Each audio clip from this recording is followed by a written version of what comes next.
ہاں جی پہلا سوال تو میرا یہ ہے کہ جب عورتیں غسل کرتی ہیں تو ان کے بال باندھے ہوئے ہوتے ہیں، جی تو ان کو بال کھولنے اور سارے گیلے کرنے ضروری ہے یا صرف جڑوں کو ہی وہ پانی نکالیں تو ان کا غسل ہو جائے گا؟ نہیں، پورا کھولنے بھی پڑیں گے اور ہر بال کے اوپر پانی گزارنا پڑے گا. اگر ایک بھی بال خشک رہ گیا یا جلد تک پانی نہیں پہنچا، یعنی کہ بال باندھے ہوئے ہیں جی اور جلد تک پانی نہیں پہنچا تو غسل نہیں ہوا. یعنی کہ بالوں کو جلد سے لے کر آخری کونے تک سر تر ہونی چاہیے. تر بتر ہونے چاہیے اور پانی بہنا چاہیے.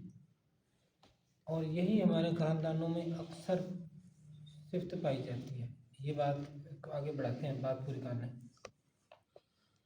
دوسرا میرا سوال جی دوسرا سوال یہ ہے کہ غسل اگر واجب ہو گیا ہاں جی کسی مرد پر یا عورت پر جی اور وہ بیمار تو نہیں ہے لیکن پانی اس کے پاس ٹھنڈا ہے، گرم نہیں ہے، ہاں نماز کا ٹائم ہو رہا ہے صبح کا، ہاں اس نے نماز بھی پڑھنی ہے، ہاں تو اس کے پاس ٹھنڈا پانی ہے تو وہ تیمم سے اس کا نماز پڑھ سکتا ہے، نماز پاک ہو کے جائے گا؟ آخری وقت تک وہ ذرائع کی کوشش کرے گا. ٹھیک ہے نا. فرض کیا آج کل فجر میں سورج کتنے بجے نکل رہا ہے؟ 50 منٹ میں. 50 منٹ میں. ہاں 6:50. جی جی ٹھیک ہے. تو سمجھ لیں کہ مثال دے رہے ہیں، یہ ٹائم فکس نہیں ہے، آج کے دن کے حساب سے ہے. 6:50 پہ سورج نکل رہا ہے، 6:40 تک وہ کوشش کرے گا پانی گرم کرنے کی. ٹھیک ہے. اگر اس کے پاس 6:40 تک گرم پانی کا بندوبست نہیں ہو سکا اور پانی اتنا ٹھنڈا ہے کہ نہانے سے بیمار ہو جائے گا تو تیمم کر کے نماز پڑھ. اب یہ تیمم غسل اور وضو دونوں کے لیے اکٹھا ہی ہے. ایسا نہیں ہے غسل کے لیے الگ تیمم ہے، وضو کے لیے الگ تیمم ہے. نہیں، ایک ہی تیمم دونوں کاموں کو کافی ہے. ہاں اب اس میں یہ ہوگا فتویٰ.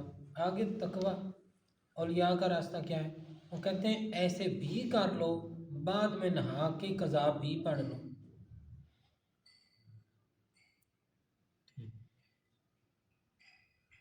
تاکہ اللہ تعالیٰ کے فرما بردار بندوں میں بندہ شامل ہو سکے. ٹھیک ہے. آگے اگلا سوال میرا، صاف مٹی سے تیمم کر لیا جی وضو کے لیے جی اور وہ مٹی اگلی نماز کے لیے وہی مٹی دوبارہ استعمال ہو سکتی ہے؟ مٹی وہی استعمال ہو جائے. اس پہ ہاتھ لگا کے تیمم ہو گیا، ہر باری وہ پاک، وہی مٹی استعمال ہو وہی جائے گی؟ مٹی ہر باری استعمال ہوتی ہے.